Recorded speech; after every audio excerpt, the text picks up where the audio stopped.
just can't do it. Sorry to our neighbors up north, but this intro guy bleeds red, white, and blue, baby.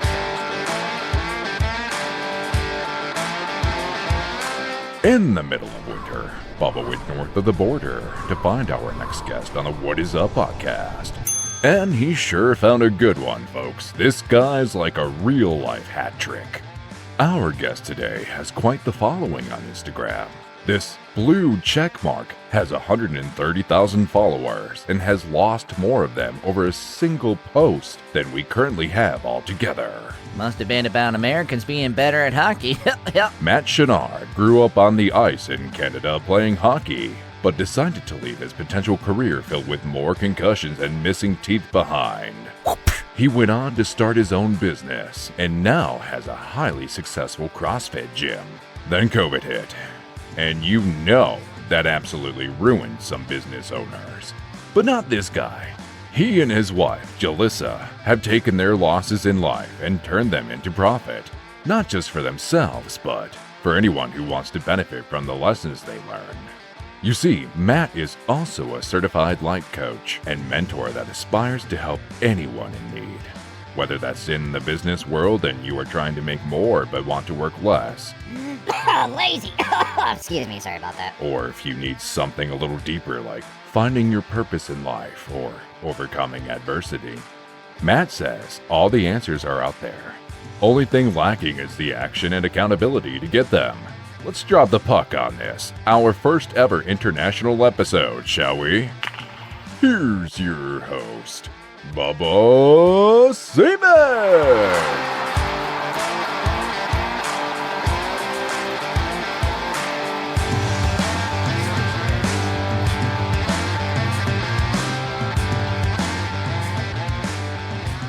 Thank you, ladies and gentlemen. What is up? Welcome back for another episode of the best small town, real life, fastest growing podcast on the market. Before we get to today's episode and our special guest, I got to remind everybody listening or watching. That's right. This one's over Zoom, so you can watch. Wave to the audience, Matt. We didn't always do video, so it's a special treat. This episode's actually being recorded over Zoom because my guest is one of the very best human beings that Canada has to offer. Well, along with that guy who custom tunes my car, shout out Speed Farm Garage. I know you're in Canada somewhere, not sure where. But before we get to our guest, I got to remind everybody to subscribe, follow, like, wherever you're listening or watching, Spotify, Apple Podcasts, YouTube. Leave us that 5-star rating, please. Our goal this year is to double all of our numbers. Can't do it without you. It's going to take your help. Click that little bell to be notified about every new episode. Tell us what you think, like or dislike. That's fine. Leave a comment. This is how we continue to grow and reach more and more people. I need you. Follow our Instagram and our Facebook. We're always doing silly reels and giveaways. I understand that's what they say you have to do. So share with all your friends on your social media. That's a big help. Show off your impeccable taste by sporting some of our merch. If you like this, well, you can't really see it too much, but you can see the hat today. Just let us know what you want. What is up podcast at gmail.com. Tell us what you want, what size, what color.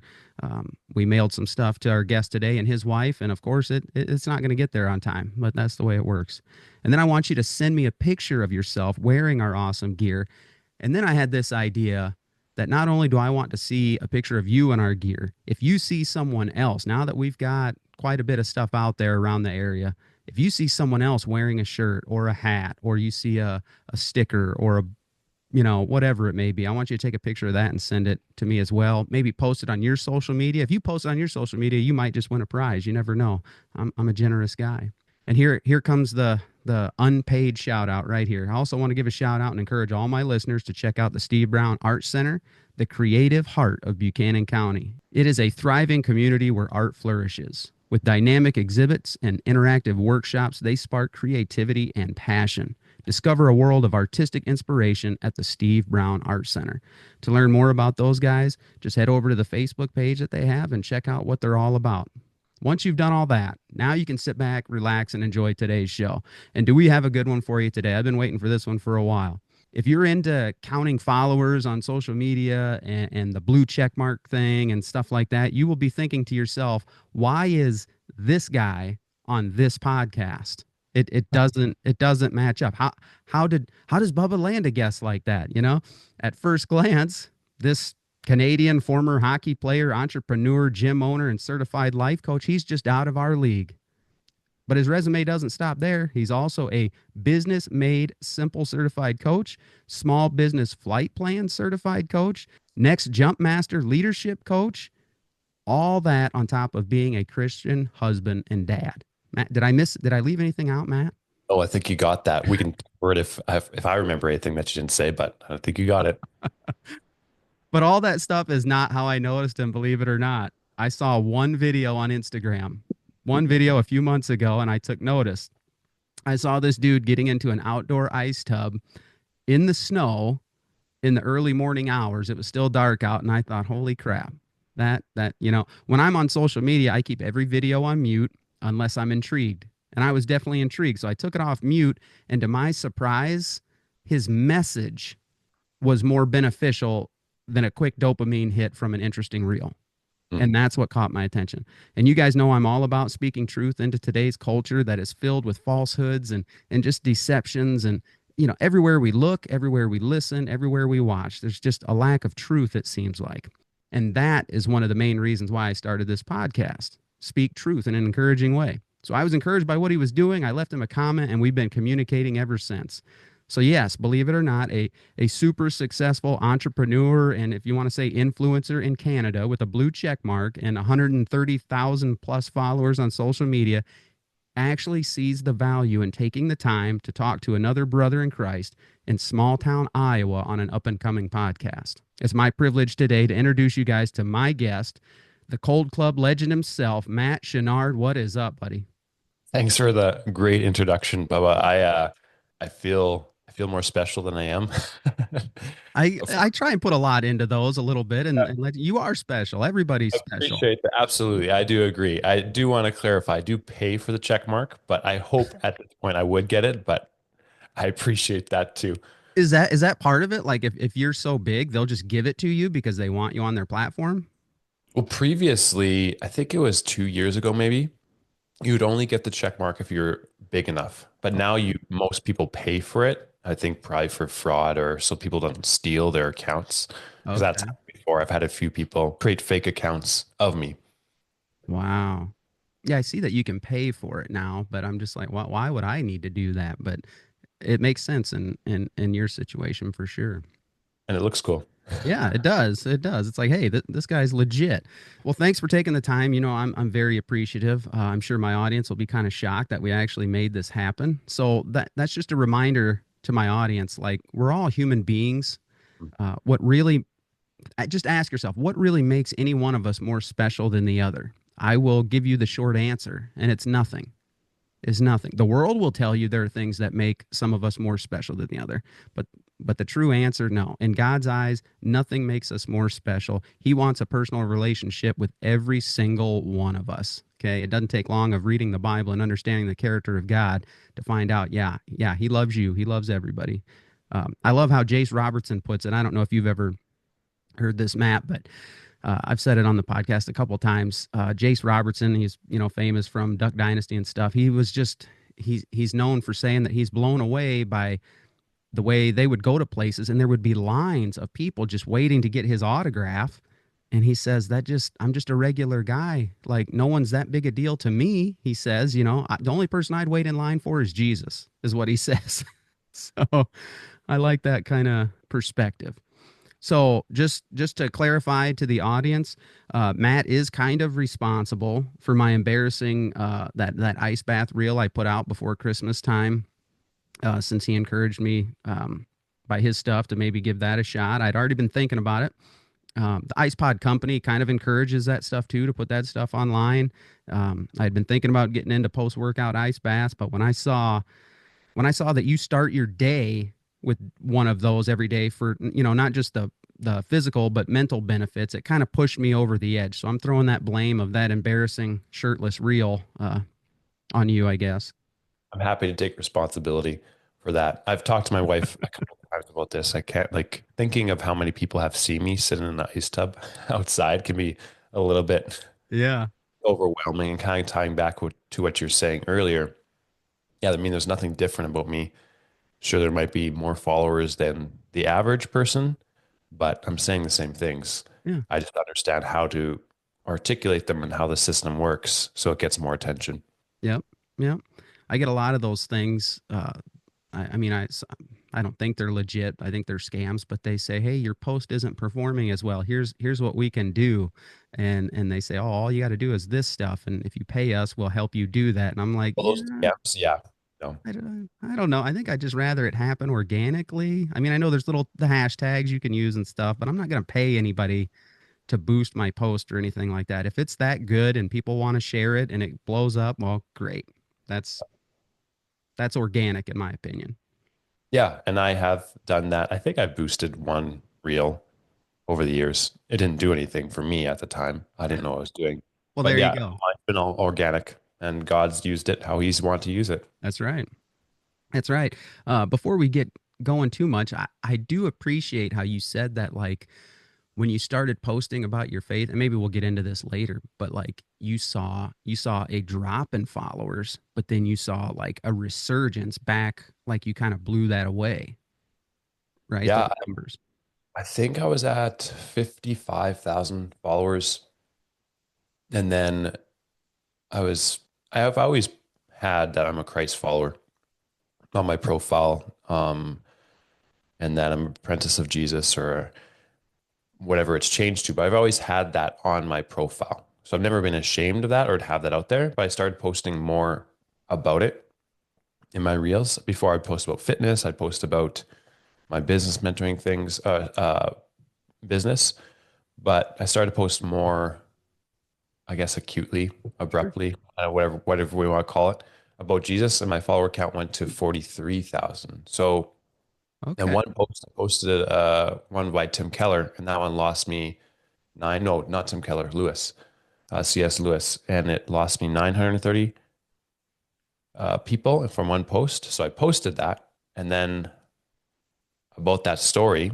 And anyone listening who wants to go on social media, just post more stories about your life, other people's life. That's what people resonate with. So I Hmm. posted that, and then that gained me, I think, 30,000. And then I posted one that went, I guess you call it uber viral, around Jesus and praying around anxiety and reading the word. And that one gained me 46,000. So I think, yeah, I went from 50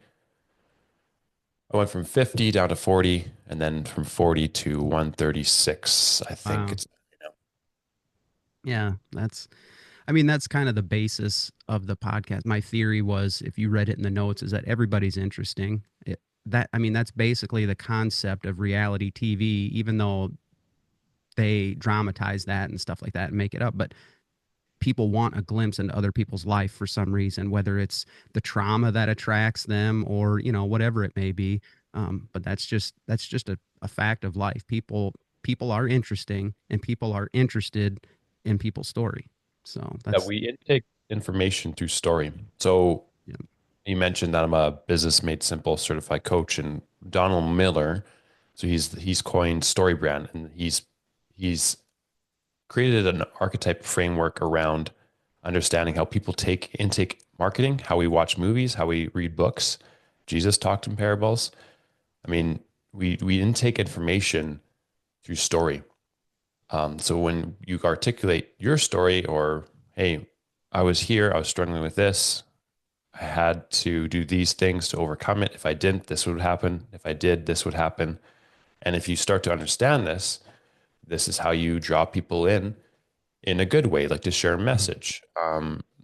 Hey, this is what happened, and it invites people into the story. And everyone has their own story, and that's why when I coach people, I recommend don't worry about chasing trends. Mhm. Become your own niche and just share your story over and over and over again. Yeah. Be genuine. I got it. Absolutely. All right. So for those who don't know you, if they haven't heard me post about you lately or anything like that, and they have no idea who this is I'm talking to, just kind of tell us a little bit about yourself. I mean, I guess I probably gave away a lot, but just kind of short answer, name, age, family, career, hobbies, interests, stuff like that. And then also, plug your everything you do, your website, social media handles, stuff like that. And then we'll get into your story in depth. Sure. Matt Chenard, Alberta, Canada, small town in Alberta. where it does get cold, I tell people I partner with a company from the States, from Texas, Mod Tub, and they're asking if their tub would be able to handle my weather. And I said, well, it does get to minus 50 Fahrenheit. And he asked me again, he said minus 15. I know I said minus 50. So it has gotten to minus 50. So it's a small town. We do have seasons though. So everyone knows if you're not familiar with Canada, it's not always snow. We have nice seasons as well. Grew up playing hockey, have a wife, a daughter, and expecting another one in June. As Yeah. that's exciting. Grew up playing competitive hockey, got a lot of concussions, decided to stop doing that because I wanted to have intelligent conversation with my wife one day and not Yeah. mess up my brain too much. And went to Bible school, um, saw this CrossFit commercial, said I'm going to open up a gym one day, did that. Now we've been running that for 13 years, and now I consult and coach with other entrepreneurs. My big goal, helping them create a gap between their money that they make and the time they spend making it so they can invest more time into service with their family and that their business doesn't become a time stealing liability, but a cash flowing asset. And then so I have a couple different businesses, like you said. Cold Club is one of them. The Earn Your Dopamine mark is in that part, and the consulting. My wife has an eating disorder coaching business. Um, and then we co-own a retreat lodge in the Rocky Mountains here in Canada. Oh wow, I didn't know that last part. Okay. Yeah, Well, there. If I ever get to leave the country, maybe that's where I'm going then. go. Hmm. Yeah, it's beautiful there. Yeah. And so, where can people find your stuff, your resources, your content, stuff like that? Yeah, Instagram at Matt Chenard, YouTube at Matt Chenard, and I do have a podcast as well. It's at Matt Chenard / lifestyle engineer, but you'll find me through Matt Chenard. Okay. I'm going to be more active on YouTube this year. I think a lot of people, like you're saying, are craving that storyline, that authenticity, the longer form stuff. So that's where I'm going to create some more content, but I'll continue to create on Instagram as well. I Okay. kind of put myself in a position where people expect cold exposure. So told my wife, I said, I wish I would have went viral around sitting in a hot tub drinking coffee, but that's not the case. You're locked in now, man. Okay. Yeah. So if that to my audience, like if that doesn't interest you at all, like I don't know, check your heartbeat. That's a lot of stuff in there. It's a lot of good stuff, and we're gonna unpack it as fast as we can. So now this is the surprising part for me because usually when I have a guest on, I either know them personally, I already know their story, or I've spent time with them discussing their story. So there's no surprises or anything like that. So when I start working through and I start saying, "Tell me about your childhood. Tell me about this next phase of life," like there could be surprises in there for me. So let's just go back to the youth. What was life like for young Matt? So I grew up Christian family, two brothers. So you can't tell, but I'm 6'6", and my brothers are 6'3" and 6'4". And the reason I say that is I'm amazed by, so we all played hockey and we all ate a lot of food. So our grocery bill growing up was quite hefty. Sometimes we'd eat two steaks and two potatoes at supper. So I just want to give a shout out to my parents that how much I appreciate you guys and definitely understand now having kiddos, how Hmm. much time that takes. So we all played hockey. Like I said, sometimes we'd all be in different cities, in different small towns, villages, playing hockey on the weekends. And that's what we grew up doing. So we were actually all homeschooled until high school. It gave us a lot of time and energy to focus on other things. And honestly, I'm glad we did that because when I went to high school, I realized how much time was wasted there. And I would say it helped foster my entrepreneurial side of me. I didn't know that at the time, but playing outside, um, being creative, and just kind of dreaming and vision casting was something that was an opportunity for us because we weren't, I guess, set up in this cog that you had to learn a certain way. Because I've always, I guess, seen the world in a little bit different way, and I've had a more difficult time, you could say, staying in the formula I want to try different things. I can get the answer, but I might try it in a different way. And I like that sort of thing.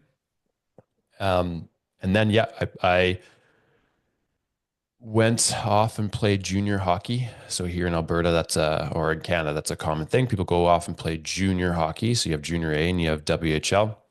Um, so I was signed with a WHL team, or not signed. I was listed when I was 16. Went and tried out there. Didn't work out.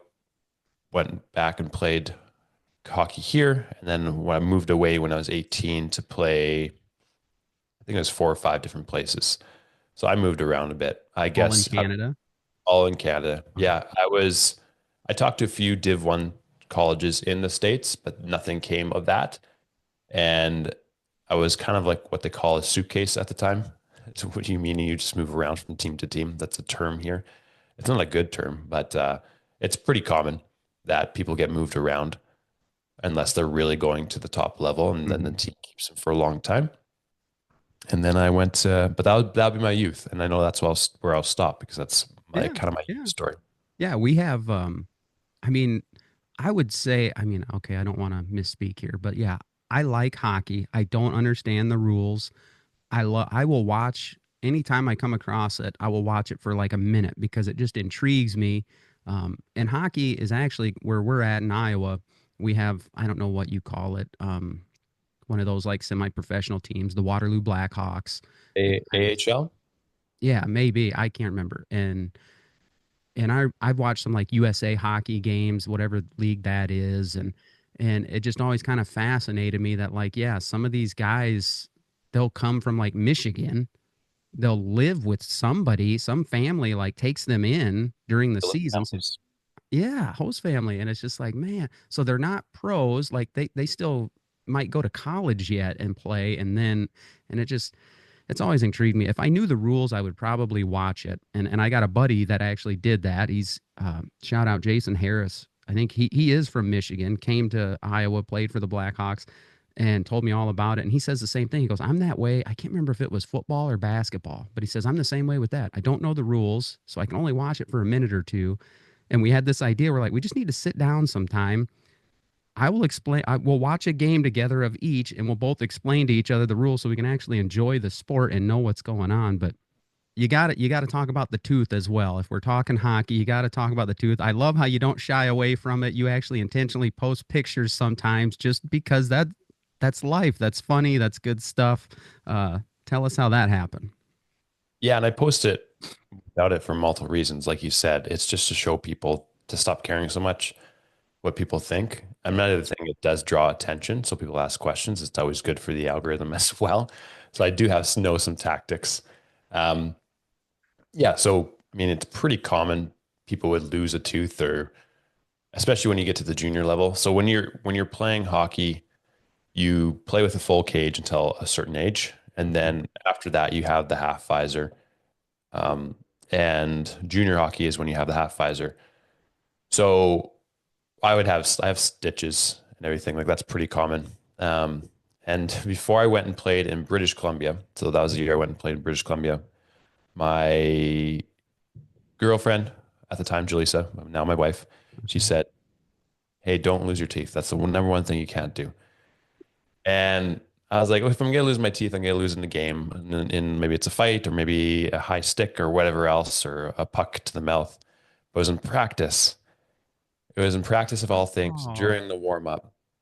So for those unfamiliar, you kind of warm up a little bit. I mean, every practice is different. I was passing with a fellow teammate of mine just to warm up our hands a little bit.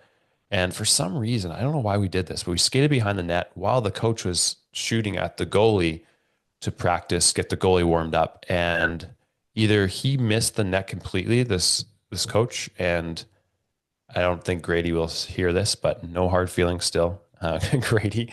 And either it ricocheted or it went all right into my mouth. So it hit the side of my mouth. And again, no one really knows me, but I'm a calm demeanor kind of person. I don't really get too amped up. And that was the same way in hockey. okay. As I was a bigger player, I wasn't like an aggressive person, but I was pretty upset because I spit, right? Because I thought I just, but then I saw tooth fall out. So I chucked my stick and went off the ice, put it in milk because I thought that's something that would help. But I mean, yeah, so that's how I lost my two teeth. And I have flippers in to this day. They call flippers dentures. Yep. What do you want to call it? Chiclets. There's lots of different names in the hockey world. I have them in still because they said if I was to get implants, that if I got hit in the mouth again, it could take my jawbone with it. And I was like, that doesn't sound fun to me. Yeah. So they still like, so I have the dentures to this day, and because it was going to be quite pricey once I want to do that. And I mean, I'm married already, and my wife doesn't really mind. I'm not in a rush Got nobody to impress. to impress. Yeah, I like it.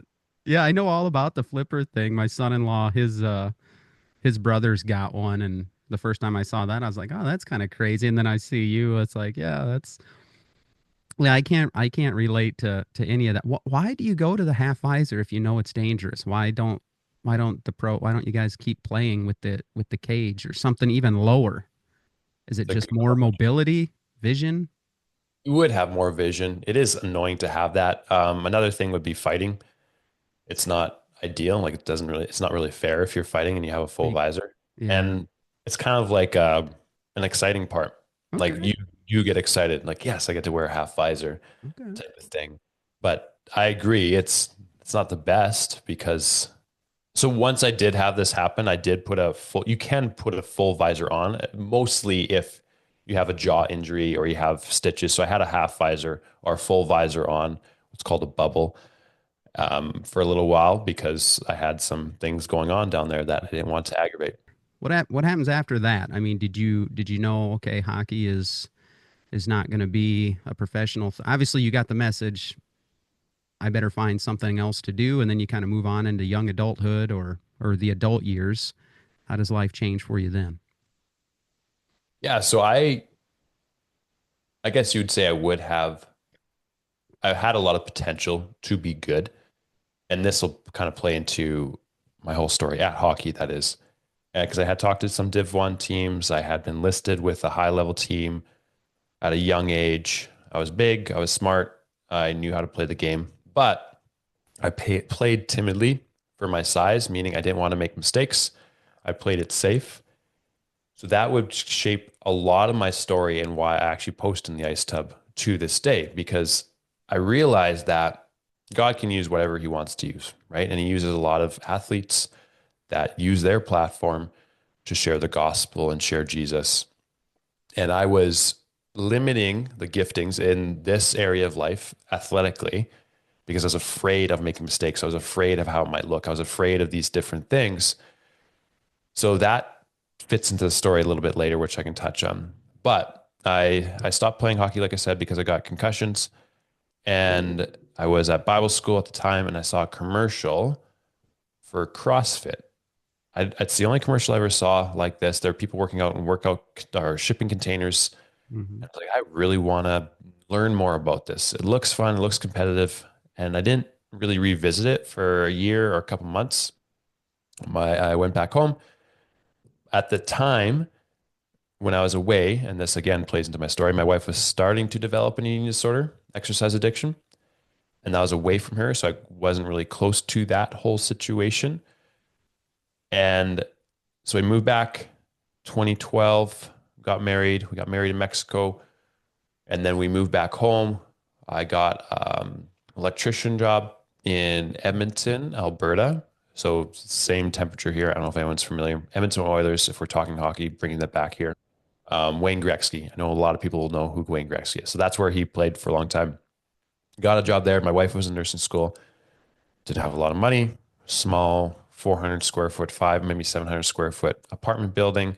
And I was doing electrical work, waking up at 4 a.m., driving for 45 minutes to an hour to the job site, pulling wire in minus 25, minus 30 Celsius weather. And again, I don't want to misspeak or talk poorly about people, but my boss was maybe not the next boss. And I think it would be self-professing for this individual because he said, people don't usually last with me beyond a couple of weeks. I was like, oh, this is not going to be good. Um, Great worker, great at what he does, but maybe the mentorship aspect wasn't his forte. So getting up 4 a.m., doing this till like 4 o'clock, 2 o'clock, whatever it took that day, and then driving to the gym. My wife's in nursing school. She's struggling with this eating disorder, exercise addiction. I work out. I started to do the CrossFit way of training. And I remember going for coffee with my wife at Starbucks at the time and say, I want to own a CrossFit gym. I said, I'm going to own a CrossFit gym.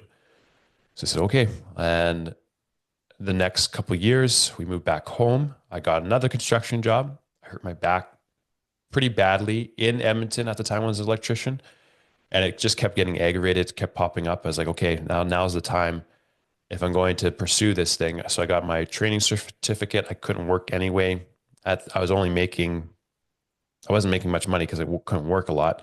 Got my training certificate while my wife was in school. I still don't know. It must be a miracle how we paid off all our loans and how we made it through that time financially, because I wasn't making a lot of money and my wife was in school, and we paid off our loans. And Jaleesa jokes around. We could joke around this now that she wasn't eating food. So maybe that's why we saved a lot of money. She says that, not me. And then I took some time off, got my certificate, started training at a local global style gym, partnered up with my co-founder of our now gym business, which I bought her out in 2020, started training people out of a 400 square foot garage, and then just kept scaling and growing from there. Found a passion in training people because I ever since I was 14, I would train multiple hours a day, 6 days a week. And I love doing that myself. And I kind of just paired with an opportunity to do that as I got older. And then I co-founded, and then I realized that I like entrepreneurship. Going back to when I was younger as a homeschool kid, I mean, it doesn't have to be a homeschool kid. I mean, I just realized that, oh, I do like dreaming. I do like creating. I do like taking things from this abstract idea and actually making it a reality. And that's where it kind of is a catalyst to where I am today. Cool, man. I like that stuff. See, my parents were always into business for themselves, and that just I said I want nothing to do with that world. I want to take a paycheck from someone else my entire life. And that just shows, I mean, the world is full of different people. We All all different, gifted differently. Absolutely. Yeah, I love it. I love it. That's good stuff. Yeah, so I've seen obviously some of the stuff you post. You can kind of tell it is like a pretty decent size, like, or at least tall garage. Like, but yet you have a very nice gym set up in there. The rubber floor mats, all that stuff. It looks really really good. And what intrigued me was in all of your videos, it seems like, you always give, if you want to know more about that, you don't just say, hey, if you want to earn your dopamine merch, click here. You also say, if you are a Christian entrepreneur or business owner and you want help in scaling your business, having the most successful, profitable business, but how to also then start carving out and making sure you have more time for your family and serving and get that blew me away. That caught me. So let's kind of move into that phase. How you coach and mentor and all these different things to help people understand that, like, success isn't just, hey, 60, 70, 80 hours a week. I mean, there maybe is a time and a place for that, but you're saying there's a way to do a business with godly principles that honors your life as a Christian, your obligations to your wife and your kids. It doesn't just have to be, that man's man. I'm gonna work and grab this, and so what? I'm gone 80 hours a week. It's to provide, so that makes it right. You say no. There's a way to do things a whole lot better, and you help people do that. Explain some of that stuff. Yeah, we were actually just talking about money yesterday. I go meet with a group of guys every Friday. Smitty's, probably just a Canadian restaurant, I'm guessing. Smitty's, every Friday morning we have All some right. coffee. I have tea because I don't drink more than one cup of coffee anymore. That's besides the point. So we're talking about money and this whole idea of, well, how much is too much, and should you be pursuing it, and all these different things. It's like it's a hard conversation. I don't think it's wrong to be successful, and money itself is not evil. The love of Oh, money distorted love. And this is something that I'm really interested in the last little while is it's not wrong to pursue excellence in anything, right? Everything good is from God. Mhm. But and I think people don't really realize this, but sin is when something becomes a good thing becomes an ultimate thing and we start justifying serving it and glorifying it and worshiping it and Mhm. it being the Lord of our lives, whether we realize it or not. And this will tie into how I coach people, just this posture, trying to have this posture of stewardship, knowing that anything I have in my life, anything good I have in my life is from God. Mhm. I had a hard time understanding this, like our daily bread. Okay, I'm not getting, someone's not coming to my door and knocking my door and just give me bread, like a miracle. But someone had to make the bread. Someone had to deliver the bread. Someone is skilled at this X, Y, Z, like all this whole, the farmers, everything, right? God is supplying. He is everything good. And that is when I think about it, like stewarding. So businesses, talents, athletically, we are to steward these things. Our stories. If we're going through hardships, if you've been through hardships, there's a reason we're going through that. I don't know. I don't know if I'll ever know, but God is God and I am not. And just like when Job's asking for an answer, he doesn't tell him why. He says, were you there when I created this? Were you there? And he's Yeah. like, I'm God. Okay, I can rest in that. I can just know that. But that doesn't mean I can't pursue things. I can't pursue excellence. I can't create financial goals. I can't create these different things. It's when they become the Lord of your life and start becoming distorted, unordered love. God, family, then everything else after that. So if I say with my mouth, if I profess with my mouth, God is first in my life, but I don't spend time in the word, I'm not bearing any fruit, the fruit of the spirit, then I'm lying, right? I am lying. It's Yep. not showcasing in how I live. So then going full circle with this, realizing that no, we can pursue excellence. We can have money. We can make very profitable businesses. But are you offering this up to God? And are you utilizing it? Are you holding with open hands? So we went through some really difficult times during the lockdowns here in Alberta. So I don't know how familiar everyone is with how it was handled here, but we had to do the whole passport thing. And if we didn't do the passport thing, we had to open up our gym in a different way, like the vaccine passport, all these different Mm-hmm. things. Mm-hmm. And long story short, my wife lost her job. She lost maternity leave, her 10-year nursing job. We lost, all in all, we lost $1.2 million. I did the math in lost revenue, realized revenue in her maternity leave, in her savings, in loans we had to take, all these different things.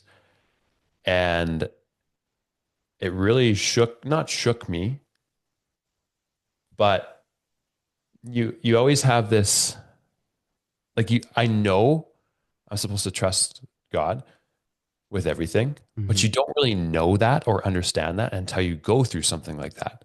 Right? I can say again with my mouth, yeah, of course I trust God. But when you're laying there and being like, what does this word bankruptcy mean? I don't ever want to visit that. I don't like do we have to shut our gym down? Do we have to all these different things? Like I don't I don't know. But I do know that all I can do is pray about what I can't control and then take action and steward everything I have. And I know that going back to story, I would be able to steward this story eventually. Just my wife can steward her story and help people. You are given this as an opportunity to help people Yeah. going through something similar.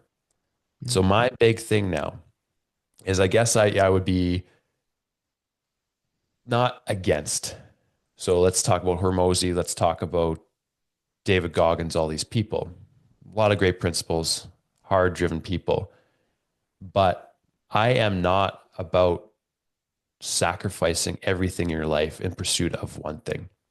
Now, high level people do have to do that to an extent, but I don't think it's worth it. And this quote unquote alpha mentality is like, no, it doesn't matter. Grind, You have to have a six pack, which I think you should be fit and healthy and take care of and steward your body, like I said before. But it shouldn't be at the sacrifice. Like, what's the point of gaining more if it's coming at the sacrifice and you have a distorted love?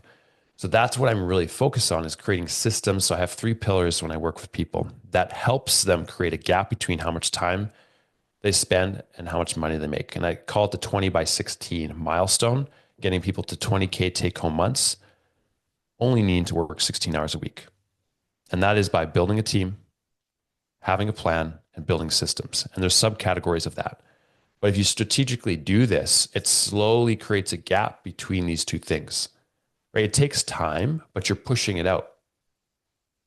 And one more thing that ties into all this, I don't think we're made for retirement. I think you should still have something, right? So if you have a 9 to 5 job, I'm not saying you shouldn't retire. I think you should have something after that.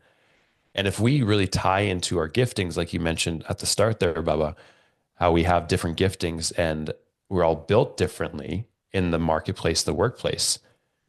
If I have this mindset shift and say, I'm going to steward that, and it doesn't matter how much money I make, if I love what I do, I'm going to want to do that till I'm 80 years old. But if I steward that well, it's going to exponentially increase the value I give in the marketplace because I love it. I'm going to get better at it. I'm going to invest into it. So I don't have to get so fixated on putting all my time and energy acutely now into building up this nest egg of money because I'm investing my time into something I love doing.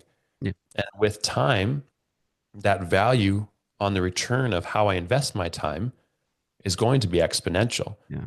And I'm not in pursuit of that revenue number, which you can still have a revenue number. I'm in pursuit of stewarding well with my time. So that's what I really try to help people understand and do is become more curious of how you're built and how you're gifted in the workplace so that you enjoy it, and do the same thing with your staff. If your staff love what they do and they are invited to a mission and a story, everything rises. Yeah. Oh yeah. Yeah. I read a book once. It was Pastor Sunday at Elijah. He started the largest growing, fastest growing Protestant church in Ukraine before the war started. And all the people he knows, all the people he talked to some professional, and he said all the programs and all the, the aid and the different things people try and do, he said, if they are basically like government funded programs, they never have the level of success as a NGO, a non-government organization, because the people in those NGOs are people, like us. They're Christians who are passionate about what they're doing. The amount of effort and service and just the diligence, the results are exponentially better because it's not their job. They're doing it because they want to do it. Do you listen to Dave Ramsey at all? Do you know who he is? I am familiar. Yeah. Okay. So some of that, he's not more on the business ownership side. I love what you're saying because it almost sounds just countercultural today because that's just not, people don't think like, the goal is make as much money as you can, have the nicest things you can, and retire, as early as you can, I guess. Maybe not as early as you can, but retirement. And I have friends who've kind of made it known to me, like, yeah, we're not, if you read the Bible, we're not meant for retirement. Like, and all the retired people I know, what's the first thing they do when they retire? They go get another part-time job. They try and find something that they enjoy doing. And I think that's kind of maybe where your world and their world collide. Like, obviously you want to do something you're passionate about. The results will be better. You'll feel better, things like that. But Ramsey, even though he's more just about money management, you guys definitely have the one big similarity in there. He's about, making sound financial responsibilities.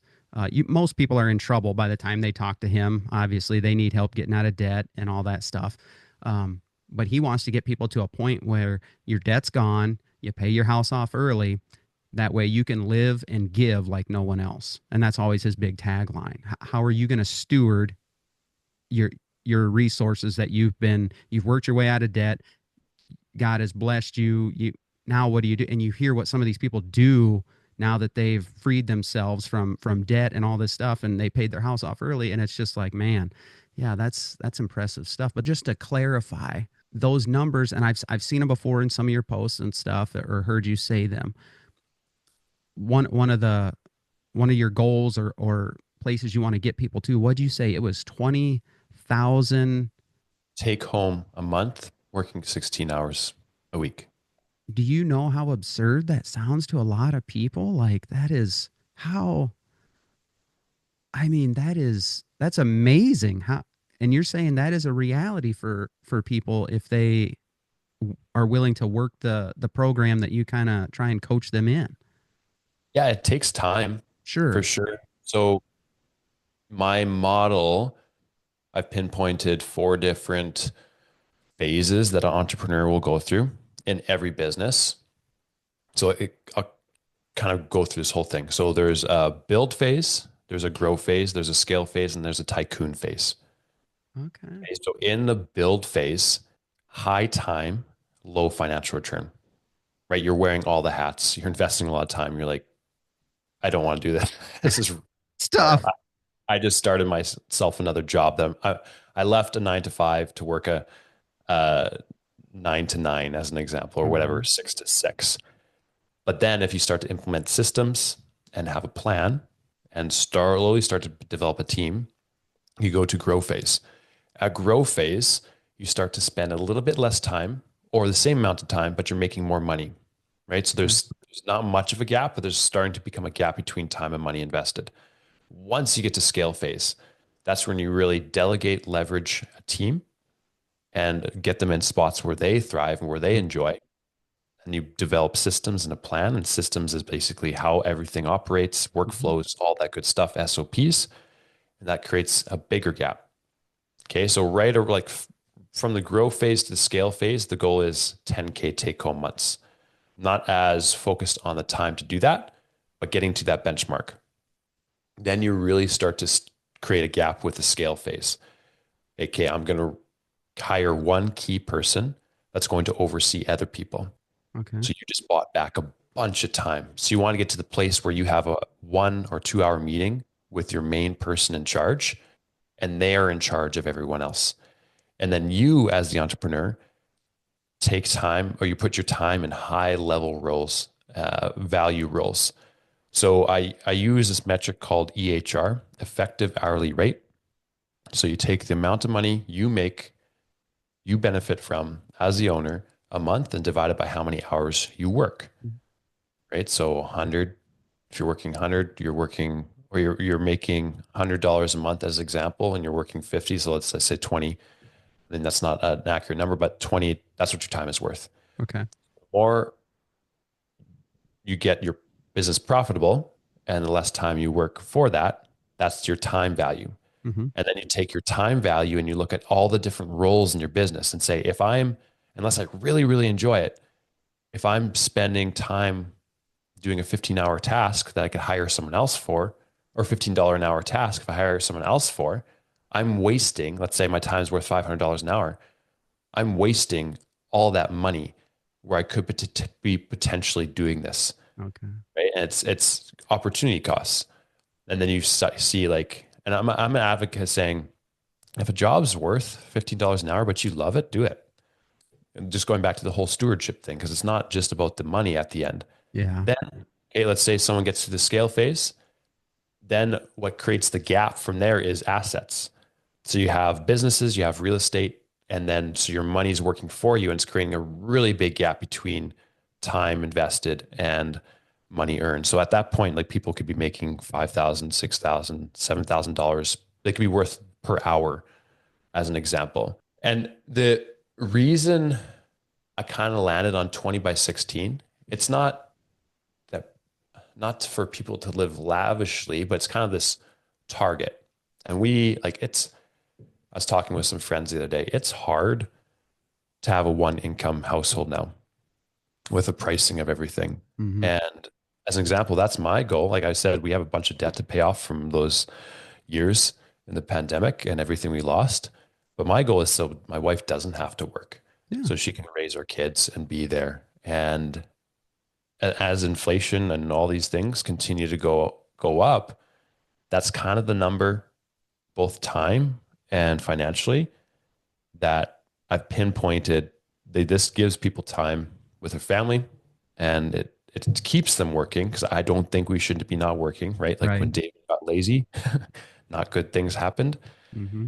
So that's where the number kind of lands. And then, yeah, entrepreneurship is not easy, but it can give you a lot of freedom if you have a specific structure around it.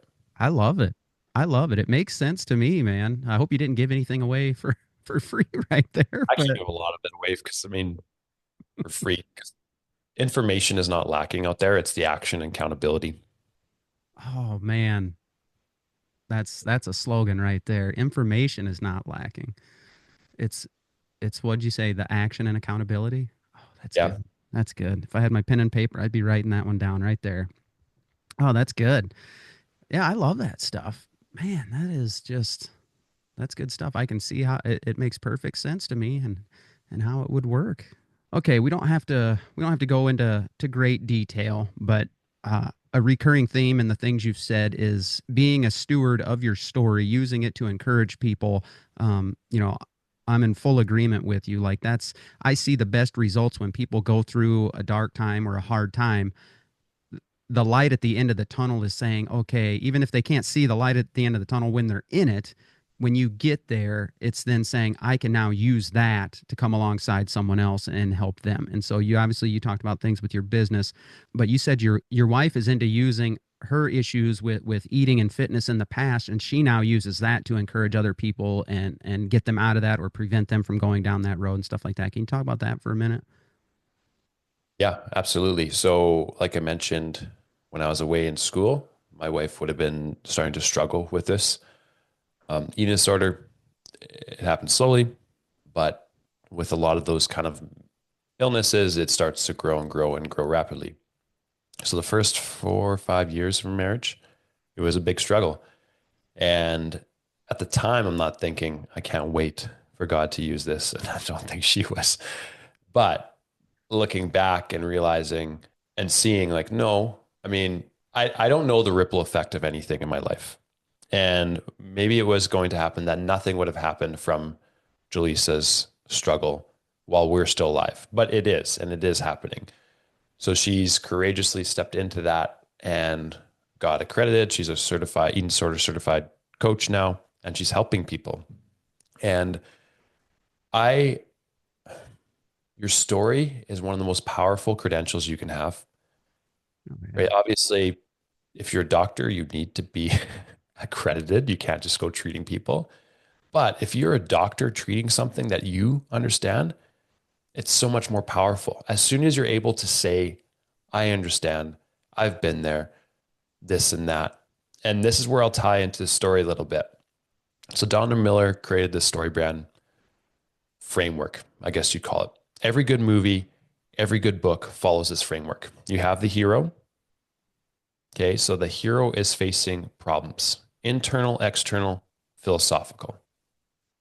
Then you have the guide. The guide is the business owner in this example, or in a movie, it's like Yoda, whoever else. The guide is someone who has authority and empathy. So if we're looking at Jaleesa's journey through this, she has authority. She's been through it. She's gone through it. One of the most deadly mental illnesses out there, which I didn't know until after. She's been through it. She's gone through it. She's accredited. And she can then say, I understand. I've been through that. I made it through that. I spent 5 years of my life in this. Mm-hmm. That. I've helped X amount of people. So the guide comes in and then says, hey, this is what you have to do in order to get from where you are, the hero of the story, to where you want to be. So that positive stakes are pointed out. And you do these 4 or 5 things, whatever it is, to get there. And you say it in a nice way, but if you don't take action, this is what's going to happen. Like in every movie, if you don't take care of this bomb, this is going to happen. Yeah. If you don't accomplish this mission, this is going to happen. And there's a time frame involved. And that's like the archetype of the story. So now Jaleesa can step into people's lives as the guide and make them the hero and say, no, this is possible. I've been through it. I've helped people through it. And that's the other thing you can do as a guide. You give authority by saying, I've helped other people through this. And that's why you'll see a lot of my posts and people listening, you'll be able to pinpoint this in good marketing. It's like, oh, this is what the archetype of every good story is. Yeah. Wow. That's right on. I mean, I don't even have anything to add to that. I mean, we're dealing with stuff in our house and yeah, that all makes sense. That all hits home. That is good stuff. Man, there's so many takeaways from this part one of your episode. Like, I mean, I love it all. I love that you hit on, priorities and how to get them, what the right priorities look like, and how that maybe not be what everyone's been taught or shown, or what the world tells them. I love, everything about stewardship and all this stuff, using your story, being genuine, using it to benefit, serve others. That's a lot of good stuff. We will end on a couple quick ones right here. Sure. Short answer. How did you ever get into the cold plunge thing? Like, what was the very first? I remember seeing a picture. You posted the very first picture, I believe, not that long ago. But what made you get into it in the very beginning? An autoimmune condition, long story short, struggling with autoimmune condition. And I pinpointed cold exposure as something that could help. So I did some cold showers and it was helping. And the first setup I have, I think I know what picture, actually, I was just creating a post before we hopped on the podcast today about this, is me in my basement with the infrared sauna behind me, sitting in a chest freezer. Yep. First one, and my dog looking at me. That was the first setup I had. And I'll tell a little quick story on this. So fair warning for people, if they go looking for a chest freezer, don't go into your local furniture store and say, hey, do you have any chest freezers that could fit someone inside? Don't say that. So I said this to this young lady. She must have been in her 20s and her eyes just got bigger. I was like, oh, that's not a good thing to say. So what I said next, which isn't much better, I said, no. I just need to sit in it. She's kind of better, but not as Still good. kind of weird. Yeah, I left the store, found one on the Facebook Marketplace, cleaned it all up, and that's where I started. Okay. Yeah, I almost went that route. I did look for the deep chest freezers as well. And around here we got a lot of what do they call them? Bulk tanks, cattle tanks, feeder troughs, stuff like that, I because use we're in that the for a while Midwest. too. I opted not to. I opted to go with something a little bit nicer, I guess. But yeah, I was interested about that. Okay, the autoimmune condition, and it helped. Okay. One last one for you. This one's hopefully right up your alley. Is Ovechkin going to break Gretzky's record? You know what's really funny? So I played hockey my whole life. I don't watch it anymore. Oh, you don't follow it at all? Not really. Come playoff time. So my wife actually likes watching it way more than I do. And I don't know what it is. I never actually really watched it when I played either, but I don't really watch it now. And so I don't know. Here, I saw this thing the other day, and I was like, oh, I got to make a mental note of that and ask Matt about that. I bet you this is right in his world, because they say if he's going to play another few years, he's probably going to go right by him. Right. And here, I don't know anything. I know Gretzky's supposedly the greatest or whatever, but Yep. Okay, well, here's my theory on why you don't. Because you and me are opposite. Of course, everyone knows I just loved football, but in my mind, I was way greater than I actually was. So obviously I stopped at high school. You had talent and ability to go much further than that and pursued that and went to the next few levels or whatever. So you went farther in it. And so now, like, it's almost like you went farther down that road. You now have no interest in it. Me and everyone else who, when the last time they put the pads on their senior year, they still spend the rest of their lives following football because it's not out of them yet. It's not. They wish they could still play. And to this day, we still play a family game on Thanksgiving Day right outside in my side lot here because I still have the passion to play, even if it's against my wife and kids. So, but that's a whole nother story. Yeah, absolutely. And I don't even play really much anymore either, because I do get nervous of less the people that think they're still going to the majors when they're playing just recreational, but it scares me. I don't want to get injured anymore. Yeah, I hear you. I'm taking ibuprofen at halftime of our game, our Thanksgiving Day game, because I can already feel everything So starting to tighten up. yeah. Okay. Okay, so if anybody in the audience, if you've liked what you've heard today and all that stuff, remember you can look up Matt at Matt Chenard, pretty much anywhere. He's got all kinds of stuff out there, YouTube channel, Instagram, all that good stuff. That's going to do it for part 1 with Matt Chenard. I hope his story and the things he shared encouraged you, maybe even enlightened you or challenged you. Like he said, it's not just enough to recognize something. It takes action and accountability, and you're plenty capable, whatever you're going through, to respond. So if you want to see more of what Matt has to offer, like I said, follow him on Instagram, check him out on YouTube, all that good stuff. If you're interested in the business resources, obviously check those out. You'll find those there as well. Everyone has a story to tell or experience to share, and that's what we do here. That's what we've always done. We let people share what life has been like for them. But this isn't the end of his episode. There will be a part 2 next week. We're going to get into his segments. You guys know the drill. We're going to have some laughs. But we're also going to get into some more serious topics for you deep thinkers. We're going to find out what Matt thinks the number 1 problem we face today is. Is it different because he's in Canada and we're in the States? I don't know. You'll have to find out. And what is up with the increase in celebrity influence in Christianity? Now, that one I'm ready to get into. That's going to be awesome. You don't want to miss it. Be sure to come back. If you guys enjoyed this episode, share it with your family and friends. Matt signs off every Instagram reel, every post with, if you found this beneficial, share it with a friend. So I would say that's good advice. Don't forget to like, follow, subscribe, all that good stuff. Leave us a 5-star, click the bell. You guys know the drill. Follow us on Instagram and Facebook. Share with your friends. If you want some merch, just email me, whatisuppodcast@gmail.com. We'll hook you up with a hat, a shirt, whatever it is.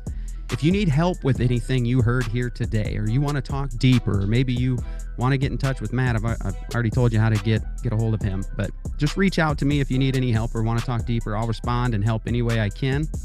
Be sure to follow Matt for all he offers in terms of encouragement, advice, resources, for building your business in a godly manner. That is some good stuff there. Guys, as always, thank you so much for listening. Your support means the world to me. Lord willing, I'll talk to you on the next one.